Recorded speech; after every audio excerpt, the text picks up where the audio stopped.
పంత్ పేరిట అరుదైన record.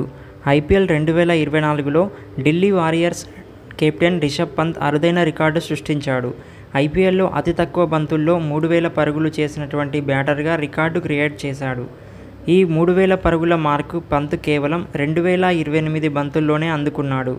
Lucknow super జెయింట్స్తో శుక్రవారం నాటి మ్యాచ్లో 41 పరుగులు చేసి ఈ రికార్డును నెలకొల్పాడు. స్టైనిస్ వేసినటువంటి 12వ ఓవర్లో చివరి బంతిని బౌండరీకి తరలించినటువంటి పంత్ ఈ ఫీట్ను అందుకున్నాడు.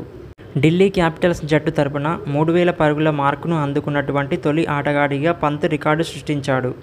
రిషభ్ ఐపీఎల్లో ఇప్పటి వరకు 104 మ్యాచ్ల్లో 34 సగటుతో 3032 పరుగులు చేశాడు. ఆ తర్వాతి స్థానంలో యూసఫ్ పఠాన్ 2062, సూర్యకుమార్ యాదవ్ 2130, సురేష్ రైనా 2135, మహేంద్ర సింగ్ ధోని 2152 ఉన్నారు. అలాగే అతి చిన్న వయసులో 3000 పరుగులు చేసిన ఆటగాళ్ల జాబితాలో కూడా పంత్ 26 ఏళ్ల 191 రోజులు 3వ స్థానంలో నిలిచాడు. అతని కంటే ముందు శుభ్మన్ గిల్ 24 ఏళ్ల 215 రోజులు, విరాట్ కోహ్లీ 26 ఏళ్ల 186 రోజులు ఈ ఫీట్ను సాధించారు.